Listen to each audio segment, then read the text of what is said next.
New Japan Pro Wrestling's 49th anniversary event took place this morning and was a pretty decent show.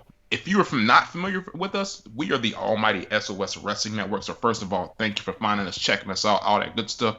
Hopefully you like this enough to like, share, subscribe, and comment down below, because that's all fucking important to us right here. So I'm the Pro Wrestling Fly God, Stardust Yaku. In layman's terms, Dion here. And I'm joined by my good homie from across the pond, in my opinion, the king of the UK heavyweight champion himself, belt this man, LK. Good brother, what is going on? Hopefully my belt is nicer than whatever the new IWGP World Title belt is going to look like. I'm really scared about that. But yeah, I'm doing good, minus fucking sat as shit myself. We're ready to rock and roll doing this show. And you say SOS Wrestling Network, but dude, this is pretty much the SOS Progresso Network at this point, because like my guy really can't be fucked to cover like WWE and even any of that crap at the minute. It's just, we got the New Japan Cup coming up, which is fucking great. Looking forward to that. And this show, I'm giving this show a win. I don't know about you, but that 4-day break after the Castle attack, which, by the way, go check out night 1 and night 2 review, over nearly an hour and a half of podcasting for you guys to go check out. But to me, I needed that time off away from New Japan, because I think we went quite hard with the Castle attack, where there were so many Road 2 shows in a row. We got a full 4 days off. And I felt really kind of rejuvenated in my New Japan spirit. I woke up this morning, had a little lay-in, so I was like, I'll watch the show post-live. Had a little lay-in, got up, watched the show, and I don't know if it may have been in a better mood or whatever, but I really enjoyed the show. You know what I attribute that to? I'm going to be 100% honest, man. I attribute that to seeing familiar faces. Dude, honestly, I attribute that to Juice Robinson's hair. He has some damn good, impressive hair on the show. So shout out to Juice Robinson's hairstyle, because every time I see this dude, his hair is fucking different. So, dude, and I mean this in the best way possible, and I feel I can say this right here, and this is not Dion's being racist or whatever. Juice Robinson is like the whitest looking black dude I've ever seen in my life. I'm just going to be real. Oh god, here we go. This will be the first show heading into the New Japan Cup, and the final show, as YouTube will delete. It's not a diss. It ain't no diss, LK. I'm just like, man, I was like, damn, I'm like, Juice Robinson. So when somebody told me that he wasn't black, I was actually surprised. So I was like, wow. Kudos to Juice Robinson, though, because he's rocking that fro pretty well. But we digress. We're not here to talk about hairstyles, because this ain't the New Japan Hair Cup. This is the New Japan Cup, and it's about wrestling, goddammit. So we're here to talk about fucking wrestling right now. So first match we had on the show, we had some returning faces right here. I got excited when I seen these guys right here, okay? Especially one guy in particular. We had Minoru Suzuki, and honestly what we're going to do is, before we even get into this, I'm going to break down these 3 matches. I'm going to tell you my opinions of them, and I'm going to switch it over to LK and see what his opinions are, so we can get to the bulk of the show, which is the New Japan Cup and the title match. So I think, we need to do that stuff, due diligence. So this match right here, pretty decent match. This went a little under 11 minutes right here, and we actually got the prediction wrong, but I think we got the right person losing, but this the wrong person picking up the pinfall, because I think we went with Master Wato together, if I could be mistaken, but I think we did, but we had DOUKI losing right here. But honestly, when you think about it, okay, on the surface, these guys who are in the New Japan Cup, they probably should get wins if they're not going to win in the Cup, like, long term, so that's not a bad shout. So we got Goto picking up the victory over DOUKI right here with the GTR. Really solid 8-man match, and Suzuki-gun, probably one of the most underrated stables in New Japan. I know they get their acclaim, and they are heralded, and they have their fans, but maybe in the landscape right now, Suzuki-gun is playing in the background while you got stables like the United Empire, like Bullet Club, taking the forefront right now, and Chaos ain't going nowhere, so they're always going to be in the forefront. Nice, decent opener. This is actually really good. So next match we actually got a 10-man tag right here. We had the team of Ryusuke Taguchi, who is actually on some more gimmick infringement, looks to be stealing Toriano's gimmick right now. Toa Henare, David Finlay, Juice Robinson with illustrious hair, once again, and Hiroshi Tanahashi taking on the Bullet Club quartet of Taiji Ishimori, Jay White, Chase Owens, Kenta, and Evil. And then, like I said the other day, this is a power team right here, and they should not be losing this match. I love how this match ended abruptly in a little under 8 minutes. Taguchi was trying to get his bullshit in, the coach shit, and Evil just wasn't having it. He just like, nope, everything is Evil. We're going to send this match to bed, and that's what Evil did. So I maybe enjoyed the match before a little bit better, because I felt like the commentary on the match before did a little better job of highlighting Gabriel Kidd, because shout out to them for putting Gabriel Kidd over, because that's what they did huge in the first match right here. But no, Evil actually needed this win. So when I thought about like maybe they're going to give it to Taiji Ishimori, Evil needed this win maybe more than anybody on the Bullet Club side because he just took that L to Okada a couple of days ago. So he need to get back on the winning track right here, and he's already got the bye. So how bad would it look being a guy with a bye and not picking up the win? So gets that win right there. Then for the final preliminary match, we got a trios match right here. LIJ, Bushi, Sanada, and Shingo Takagi taking on Sho, Tomohiro Ishii, and Kazuchika Okada. We got Sho putting away Bushi as to my chagrin with a shock arrow, a little under 9 minutes. But to me, LK, then before I volley it over to you, the match was good. I like the interaction between Shingo Takagi and Okada. But the thing that I took away from this match was really the post match was the stuff between.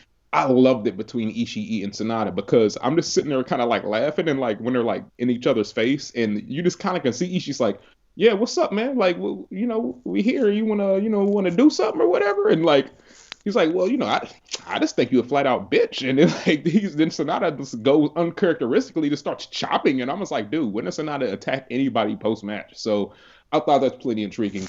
Good stuff on the undercard here. Okay, I'll volley it over to you so we can get your thoughts on that. Yeah, I really enjoyed the undercard. It was good seeing guys who we've seen on Strong over the past few months come back to Japan. I really enjoyed, like I said, seeing Juice and David Finlay's got himself into tip-top shape. He looked really, really. It looks like he's leaned out quite a bit. It looks like he's really quick. Looks really healthy, which is really good to see. Like to see him and Juice, and they've been doing stuff in Impact and Strong, which is good for them. Good seeing them back, and hopefully they do okay in the New Japan Cup. But I've got a feeling that Juice is gonna lose to Kenta.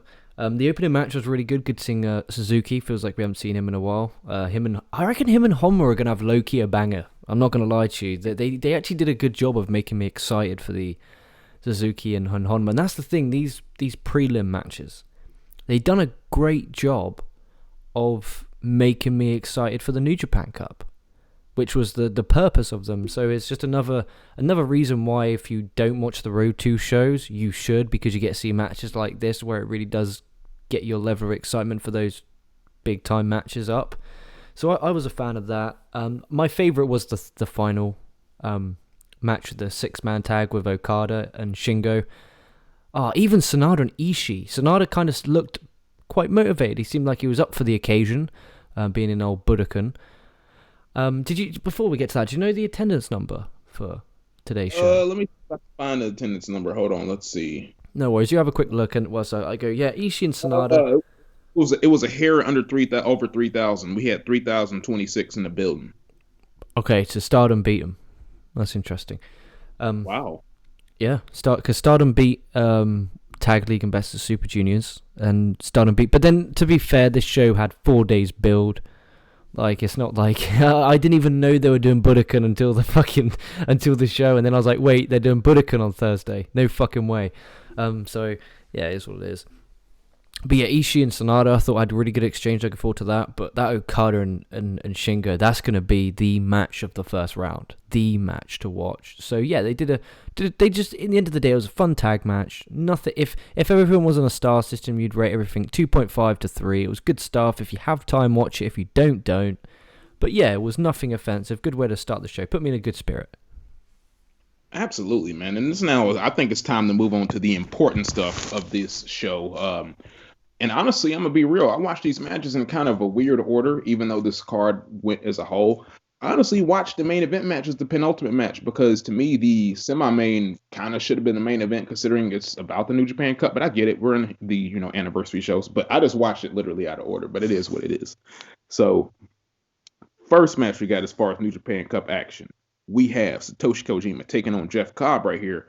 And we have Jeff Cobb actually countering a strong arm lariat attempt into a tour of the islands at around the 11-minute mark, a little under 12 minutes right here. This is a really good match right here, man. Like, it just shows you why they had Jeff Cobb and Jeff Cobb and Kojima put in this first round. And I actually kind of liked that the English commentary was telling the story that maybe Kojima got in this tournament because he was able to put Jeff Cobb away a couple of nights ago, which made sense if you think about it, which I'm sure he probably would have been in the tournament anyway. But no, I didn't expect Kojima to go into the second round. I expected Jeff Cobb to win here, and he got the victory in a solid match. It didn't need to go 30 minutes. It went the time that it needed to go. Went about 12 minutes right here. They got the stuff in that it needed to do. He ate a Koji cutter as he's going to. So, but yeah, good stuff from both of these guys. Yeah, absolutely, 100%. I really, really, really enjoyed this. It was so good seeing Kojima back in there in a one-on-one. And yeah, we got a bit arsey during the night 2 of the castle attack where Jeff Cobb got pinned by Kojima, and we talked about how that's, traditional WWE booking where they do that whole fucking you win then I win and then you win and I win, that 50-50 bollocks, which I hope they don't go down that route, because I get why they did it. Cobb's been on a fucking roll during this castle attack tour, and then we get to the final and then he gets beat, and it makes people think, oh, Kojima can beat Cobb in the New Japan Cup. Not what we want to see, but because at the end of the day, would it have made a difference if Cobb won and then won here? It is what it is. But yeah, Cobb got the win, which makes sense. I loved the finish, like you said, because I thought Kojima was getting close. I was like, fuck, is Kojima gonna fucking put it off here? And he didn't. He went for the Lariat, like I said, he got hit with the Tour of the Islands, which was really fucking nice. There was a few times where I thought Kojima had him. Really, really good match. Props to Kojima, and it is why we need to see more one-on-one Kojima. He's had a great year. Satoshi Kojima and Yoshihashi for 2021 MVPs of the year so far from New Japan. Oh man, dude, they're definitely in the running right here, man, and put on a really, really solid fucking match. And credit both guys right here. Now Jeff Cobb he's moving on. It's all right, Kojima, you're sitting out of the tournament for now. I mean, until next year maybe. So yeah, Jeff Cobb's on the Evil right now. So that's another interesting matchup right there. It's a United Empire versus a Bullet Club guy. So it's pretty much two heels going at it right here, coming up in the second round. So intriguing stuff, man. I don't think Evil's going to bow out like that, but Jeff Cobb's going to have something to say about it. But now we're on to the penultimate match of the show. And maybe when this match was announced, honestly, I was really hyped for this match because, LK, I make no mistake about it. I've gone on record saying I'm a big fan of the Great Okan. I might be in a minority here, but it's a different character. It's not really something that you're really used to in a modern era pro wrestling. I don't even know what the fuck the character is, but I just know it's just different. And I know I'm like, all right, I'm willing to kind of buy into it a little bit.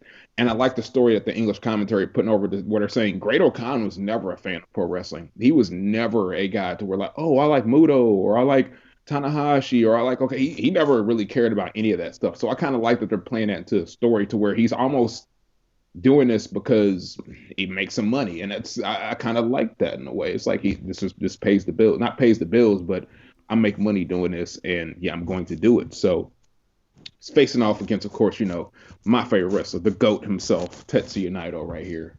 And yeah, I was just going, I was like, this is going to be really interesting. I was wondering how these guys were going to play off with each other. And I knew this is something that I wanted to see, and I didn't want to see it this immediately, but man, I'm going to go ahead and say this is Okan's best match so far, especially best singles match. Naito got the best singles match out of him that he's had. He's had matches with Tanahashi.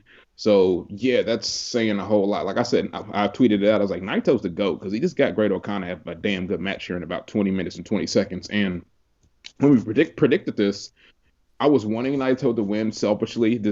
But I knew the right booking decision would be for Great Okada to win because you can recover Naito long term because he's already been a champion. He'll probably be a world heavyweight champion here in the future whenever we come to that. And Great Okan at this point is a guy to where he's not accomplished any of that. He's just been taking L after L after L in these singles matches. So I knew he was going to win. It's just about how they got to it. And LK, I thought how they got to it was fucking brilliant because if you're going to have Naito take a loss, he took a loss the best way he could. They protected him actually because he didn't tap out. He didn't get pinned. Fucking Red Shoes had to stop the match here because so much damage was inflicted on the legs right here. And I actually love not the post match, but before the match even started, even during the match, Naito's pretty much kind of going back into his old character. He's like taunting the Great Okan. He did his whole Tranquilo spot doing the whole Great Okan thing. So short term, this match was really, really good. This was really fucking good. I enjoyed this match. Like I said, Great Okan's best match. But long term, I'm interested to see where this ends up with the Great Okan and Tetsuya Naito because this is not a definitive finish. And this is definitely not the last time they're going to see each other in the short term. So Okan'S best match so far, and it took the GOAT Tetsuya Naito to get it out of him. Yeah, I think the match was good. I will give you that. I will give you that. Booking wise, I think we both calmed down after kind of a negative Nelly kind of stint after Castle Attack and then our preview show. The match itself was very good. I'm still not. The match was really good. I'm still just, it was the match really good because Naito's just that great. You know what I mean? Can Naito go in there with a broomstick, as the old saying goes, and have a good match? So, I mean, for me personally, like I said to you, when I woke up, I came down to watch the show. My mate was already up. He was on his desk and he was doing some editing and stuff for his shtick. And fucking, I look over and I'm like, oh god. And he's like, what? And I was like, look at this. And I show him this entrance. Dude, he's there like, first thing he says to me, this is legit, first thing the fucker says to me, what does the question mark mean? Because he obviously came out with that thing. He's like, what's the question mark? Is he like a mystery guy? I was like, no. And he's like, why is he dancing? I said, I don't know. He's like, well, don't you watch this stuff all the time? I'm like, yeah, dude, I have no idea what the fuck is. He comes out, he's dancing like a fucking imbecile. He's got this fucking big question mark on his fucking face. I just generally know what the fuck is going on. I hated his entrance with a passion. Could someone in it, whether it be you, whether it be anyone in the comments on Twitter, whatever the fuck it is, why he has a question mark on a fucking long face mask? And why does he come... So he's the Great Okan. What's his backstory? Why is he that? Why is he that? Did you know why he's called Great Okan? What's his gimmick? What's actually his gimmick, besides he likes clawing and dancing? Clawing and okay, what's funny is the former name. I'm like, dude, is Great Okan out here pop locking, bro? I'm like, what the fuck? I'm like, is he out here getting this breaking on? I'm like, bro, it's weird, but I'm like, I kind of like it. I'm like, why are you out here pop locking? Like, what's this? Could you right, dude? I reckon that's so. Once this coronavirus shit ends, and I seem to say this every fucking show, it's quite depressing. Once this stuff ends, imagine going on a night out and you just see Great Okan on the dance floor wearing a face mask that has a question mark on it, fucking dancing like that. It'd fucking shit me up. Everyone would be looking at him like, what the fuck are you doing? It's like, bro, what? Like, all right. They be like, get it.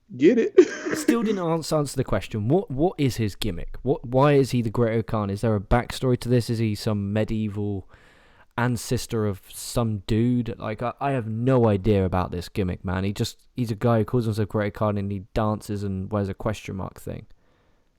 Dude, I'm actually right now looking on Google to see what they say. I want to see what if there's any response on like Reddit or anything. I'm actually Googling this to see if anybody says anything. And he had a good match here, and he's not a terrible wrestler. I just don't get his gimmick.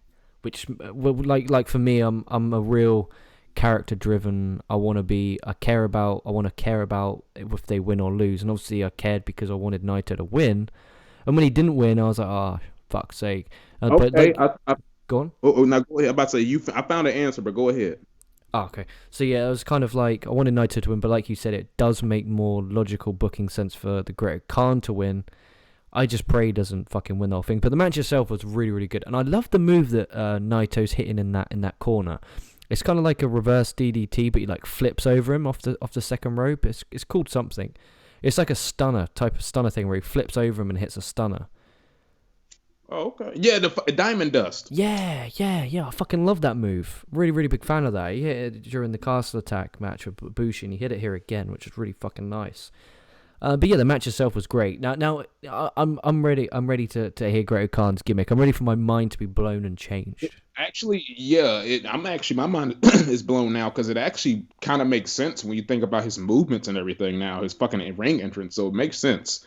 So went to Reddit. So shout out to Reddit.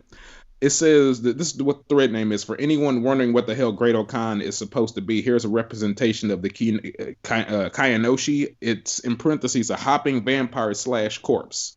So somebody says it's based off the Jingashi. In China, it's a Jingashi. In Japan, it's a Kayanoshi. It's pretty much a zombie kind of corpse. He's pretty much a zombie corpseified version of Genghis Khan, honestly. And I'm like, okay, well, and then like they got the picture of the thing he's supposed to be, and it's literally he don't have the question mark, but he has the paper on his face. So I'm like, okay, I'm actually going to save this picture and I'm going to send it to you so so you can see what I'm talking about. And you're like, oh, it actually now, okay, it kind of makes sense now. Well, it won't let me download it, whatever, but it makes sense now. I kind of see what they mean. So yeah, okay, all right, now I kind of get it actually. Right, don't be turning on Great Khan fan on me now. I can't be having that. Oh, dude, yeah, I was just like, okay. So, I mean, they just kind of explained it. So, I mean, wow, okay, kudos to these guys, man, because I didn't know what the fuck my man's was. But apparently he's pretty, and it makes sense that he's like a zombie animated corpse because that's what the fuck he's kind of doing when he walks out to the ring. He's kind of like zombie walking now that I think about it. Why can't they say that in commentary? Guys, boys. No, they don't. Like, they just like, all right, this is, I guess, what he is doing. And the sorry to go off there. The only thing I know about this guy, which Chris Charlton, and again, I really enjoy the commentary tonight with Kevin Kelly, Gino Dude, and Chris Charlton. The only thing in commentary I fucking like, the only thing about on commentary, sorry, that they talk about Great Khan is Okan wasn't a fan growing up. That they say that all the fucking time. Oh, Okan wasn't a fan growing up. Okan wasn't a fan growing up. You're really making me hate the dude. I mean, if that's what they're trying to do, then sure. But man, it's a weird one. Yeah, man. But like, I'm starting to understand. Like that Reddit thread is kind of.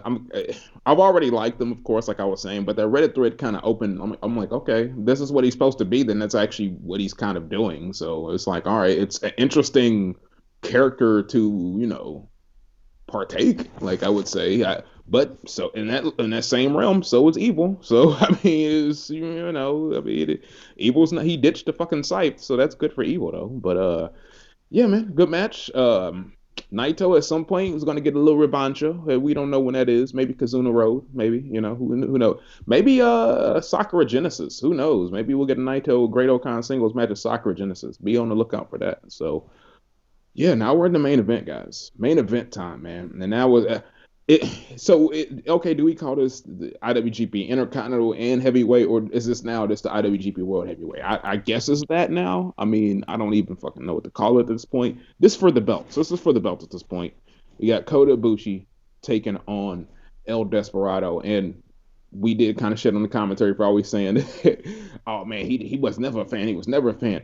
I will give them credit for saying this about El Desperado. They said he pretty much, if you think about it, a month ago, maybe not even a month ago, there was no way El Desperado was going to be in this anniversary show match, if you really think about it. And I was like, damn, they're actually right. Like, he was not back there. It was just going to be likely Hiromu Takahashi or El Phantasmo, because they weren't putting El Desperado in that championship mix. So he was not nowhere near close to this match when you think about it in the grand scheme of things. So I was like, damn, that's actually a good shot for El Desperado, man. So I'm glad that he was in this spotlight right here. And of course, he's facing the champion, Kota Ibushi. And this match, it was good. They did some really good stuff that I like, man. And I just kind of hate sometimes to where you see matches to where you kind of already know what the expected result is. No one expected El Desperado to leave the Budokan Hall as a quadruple champion here, but he got plenty of offense in this match, and I love the fact that this match went about 20 minutes because this did not need to go 35 minutes at all. It didn't need to go near 40 or even over 30 minutes. You could have had this match do what it needed to do in 20 minutes, and that's exactly what happened right here. So Kota Ibushi put him away with a Kamigoye, a little over 20 minutes right here.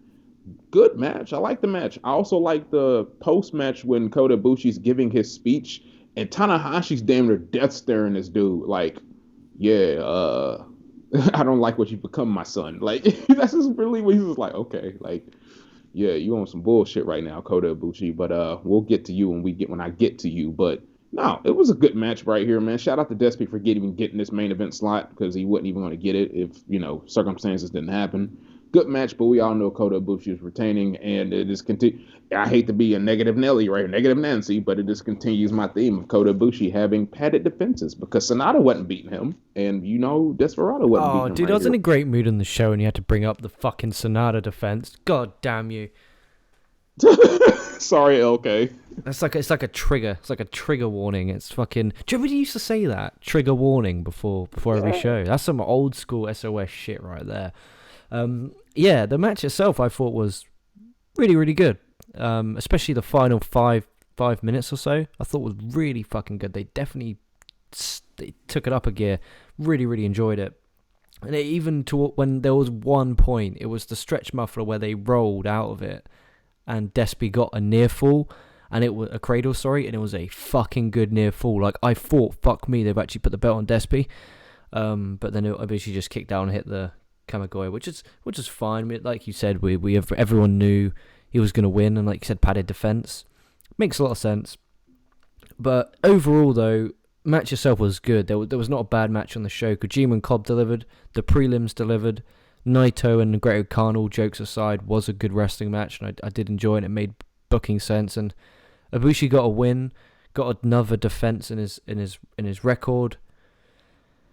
New Japan Cup time starting tomorrow.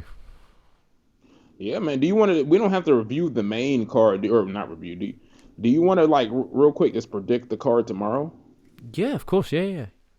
All right, we might as well since we're here. Let me pull this bad boy up. What we got tomorrow, and I'm begrudgingly going to New Japan 1972. They should have updated, at least an updated tournament card. You would hope they would have an updated tournament card, but you know, hell, this is the same fucking website that said fucking Yo beat Naito by Destino 2 times on the same tour. So let's not forget that. It's like, what? I don't think that happened, but okay. So, all right, first New Japan Cup action. Making this New Japan return. I can't even remember the last time this dude was in New Japan Pro Wrestling. It's been a while. He's not really the best wrestler in the world, but to me, he's an entertaining, funny guy. We got the general himself. We used to call him Triple F, but I think he dropped that name. Wait and see him return to this ring. My man BLF, Bad Luck Fale, taking on the King of Pro Wrestling Provisional Champion, the trophy holder right here, Toru Yano. Oh, man, there's only 2 New Japan Cup matches on the show. That's interesting. It's got to be Yano, man. He's having a good run with this King of Pro Wrestling stuff he's got going on. I think Yano's going to get the win. But it's interesting because these two are both tournament spoilers. Like they always go really far in the tournaments. That's true, and you can have Fale beat Yano and then challenge him for the King of Pro Wrestling provisional trophy here in a little bit in whatever match that he wants to have. So you could have that if you want, but you could also have anybody who defeats Yano in that same token. But I think Bad Luck Fale is kind of on a level to where I hate to say on a level. We only got like 2 titles now. So, I mean, wow, it's crazy. They still got this as a title, but Intercontinental titles no more. That's New Japan Pro Wrestling in 2021, ladies and gentlemen. You still got this fucking trophy, but the IC title's gone. But anyway, yeah, man, it could go both. I'm gonna say Fale wins, man. I think they're gonna have Fale challenge him for that trophy at some point. So, and he's kind of like at that level to where he could. So I say Fale's gonna win. I'm still sticking with Yano, man. I think he's gonna go far. He always goes far in these tournaments, so I'm sticking with Fale.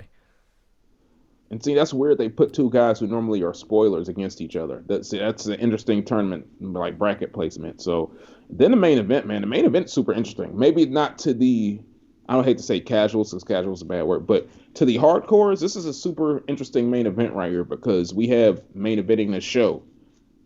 New Japan Cup first round right here. We have Hirooki Goto, the last samurai, taking on the Holy Emperor himself, base god, man. Fucking Taichi, dude, man. So this is going to be really good. Man, Taichi better win this shit. Let me just tell you this. Taichi better win, man. I'm going with Taichi. He better win. I love you, Goto. You're a fucking beast yourself. You're an animal. You know what it is. You know I got mad respect for you, but you know, hey, it's Holy Emperor time, man. And Holy Emperor going to get it rolling. He getting this victory right here. Yeah, hopefully. Hopefully that is the case. But poor Goto will have to come off losing the IWGP Heavyweight Tag Title match. And then also coming here and losing in the first round of the New Japan Cup. Poor guy. But I'm not... Go on, sorry. Okay. Oh, and you know what else? Literally years ago, Hirooki Goto was the first dude to say he wanted to be IWGP Heavyweight Intercontinental Champion at the same time. People forget about that. He just got brushed to the fucking side. Yeah, who would have thought? Times have changed. Fuck you, Goto, putting that idea in their head. Yeah, man, he's not. Yeah, it's a poor Goto, man. This is just. I wish they kind of would have matched him up against different guys, but it is what it is, man. So it's kind of like, I got Taichi. Who you say you got, LK? I've got Taichi as well. I think Taichi pulls it through. I think he's one of those who could do with a really solid, good run in the New Japan Cup. And I know we'll be saying that quite a lot because we will be covering every night of the New Japan Cup as it takes place. Obviously, should we agree to not watch every fucking prelim match? Yeah, we don't have to, man. It is, we don't have to watch every prelim match, but it is interesting. Now I'm looking at the show that's on March 6th, the Saturday show, because that's the show that has 3 New Japan Cup matches on there. They have Suzuki Honma, which I think we kind of agree that Suzuki's going to win that match. You got Juice Robinson versus KENTA on that show. I think Juice Robinson wins that. Yeah, I think so too. I know. I think KENTA pins Juice. You think KENTA's pinning Juice? I think he's having a really long reign and a long run. I reckon KENTA's going to, because he's going to have to bounce back, and they're going to think, oh, the publicity that KENTA just got from AEW and doing the big match on New Japan Strong. And go check out our KENTA versus John Moxley review for the IWGP US title on the channel if you haven't done already. Also, too, I don't know when the No Surrender Impact Wrestling pay-per-view is taking place, if they even recorded it already, but Juice Robinson and David Finlay are due for Impact Tag Team title shot against the Good Brothers. So if they have not did any recordings on that, and that still needs to take place, then they're going to have to come back to America soon anyway. So you might be right in that. Yeah, I think yeah, it's an interesting one how they're going back and forth, because I don't know anything about the USA regarding the pandemic, because when I look at news, I only look at the UK news, obviously, because it's where I live. So I don't know kind of on the laws of if you can travel in and out of the country. How tough is it would you reckon, for people to fly from America to Tokyo and back and vice versa? Well, I guess it kind of just depends on when they bow out of the tournament. If they bow out pretty early, they can take a flight and kind of quarantine for like a week, I guess, and then, get the title shot. So that's very possible. Okay, so but I'm pretty certain that the Impact have taped quite a bit in advance, so I'm presuming they've taped it. But yeah, I think it's good though that they've taped stuff and then they're in New Japan, because then they can kind of advertise the Impact show whilst doing the New Japan Cups. That could be a win. But yeah, I still think that Juice is going to lose here, regardless of Impact. I think KENTA's going to win because of the exposure he's had. Lots of eyeballs were on him during that KENTA and John Moxley feud, whether it be on Dynamite, whether it be on New Japan Strong. Lots of eyeballs were on him. So I think you want to capitalize on that. And I reckon he gets to the semis. I'll be surprised if he goes out before the semifinals. I think they're going to take advantage of it. You might be right, man. You might be honest. Hey, if KENTA wins, I would love it. I'm a huge KENTA fan, so I'm all with that. And the main event on the Saturday show is a match that is a 50-50 coin flip. Is Shingo Takagi taking on Kazuchika Okada. I think, LK, you said Okada's winning this match. I think I definitely said Shingo Takagi's winning this match. And I think our winner is, I think we might both have Will Ospreay there winning this thing, but I think I'm still sticking with Shingo Takagi. He still is my pick, but my winner hinges on this match. And if Shingo loses, Will Ospreay is definitely winning this cup. Yeah, 100%. I just think Okada can't promise this whole he's going to win the New Japan Cup and get dumped out in the first round. I don't think that's a good way to go about it. I think Okada's going to have a really good lengthy run in this tournament. I wouldn't be surprised if he loses in the final. I wouldn't be surprised if it's him and Ospreay in the final. I don't know if that's feasibly possible because of the brackets. I don't have them up in front of me, but I definitely think that Okada's going to have a good one. And how about it's just been a while since Okada's had a title match, and we didn't talk about actually the wrestling Grand Slam that's taken place at Yokohama Stadium and the return to the Tokyo Dome. Oh shit! I wasn't even aware of that. What's that? Oh, because you didn't watch the show in order, did you? You watched different match order. Yeah, they announced it's called Wrestling Grand Slam. It's taking place May 15th and May 20 something. They're doing it in the new Yokohama Stadium, which is a baseball stadium, and the Tokyo Dome. Oh, wow. It's literally just 2 single shows called Wrestling Grand Slam. No idea why, but they're just doing the 2 shows. Just because they can, I guess. Yeah, it's not like I don't know why they don't do Like, for example, do Dominion at Tokyo Dome and then do Sakura Genesis at fucking the Yokohama Stadium. But it is what it is. It's New Japan. It's 2021 with New Japan. And it's yeah. But either way, the Yokohama Stadium is massive. So it looks like they could probably, if they, there's a good looking card, they could do some good business there. No doubt, man. Shit, I wasn't even aware. I think the last time he went to the Yokohama was the back to Yokohama Arena, which is pretty much, I think, the baseball stadium. I think that was 2014. That was main evented by Okada and AJ Styles. So, nah, man, shit, I didn't even know about that because, like I said, I watched the shit out of order. So, credit to them, man. And one thing too, before we got out of here, what I saw, which is not a New Japan Cup match, but it's interesting that they're matching these guys up now in the undercard. We have the Los Ingobernables trio of Bushi, Sanada, and Tetsuya Naito taking on Jeff Cobb, Will Ospreay, and Great Okan now. So it looks like they are matching the United Empire up with LIJ. Yeah, 100%. 100%. And how about this? What are the chances? What are the chances? It's literally just sprung to my head. What are the chances of a dark horse? If you had to be, so before we wrap this one up, dark horse pick who you want to win, but you don't think will win. My dark horse for someone who I want to win, but don't think will win, will be Ishii. That's a good pick. Who's yours? It's hard because it's like I kind of got like it's either going to be. I say either Sanada or Jay White, man. If I put the gun to my head, I say Sanada. So that's someone who you want to win, but don't think will win. Yep. So you would be happy if Sanada won the New Japan Cup? I'd be like, yeah, because at least it would build him back up, and we would have to sit through Sanada, the match that shall not be named again, and the build. That's fair. I don't know if I want him to win the cup now. Actually, when you think about it, Dude, I want him out first round. I want him out first round. Honestly, now that when you think about it, just because it was, I know he wouldn't win, but it'd just be like, wow, this motherfucker won. Could you imagine that? I reckon if he loses the first round, man, he's got to be done. Like he goes from losing all the fucking time to even getting dumped out in the first round. But yeah, I want Ishii to win. And I'm really excited for Ishii Sanada, actually, because they did a good job on this 49th anniversary show in building. And in general, that's what this show was. It was a glorified Road 2 show, similar to all these fucking big shows at the minute. It was a glorified Road 2 show with a double title match on and some New Japan Cup matches. But it was a really fun show. I recommend people to go out. And it was really short as well. It was only like 2.5 hours long, which I was a big fan of. Yep, agreed, man. So we got the next night tomorrow morning, and yeah, we got 2 New Japan Cup matches, man. So be on the lookout for that. Yep, and we'll be reviewing that. I can do late tomorrow because I know you got that fucking TV show you want to watch it half past fucking 8. I can do. I'll message you. I got work a little bit too, so I'll message you so I can fit that in there before I can even watch that. So no worries. We won't be long anyway. It'll just be like a 15-20 minute video breaking down these 2 matches, so it's never a problem.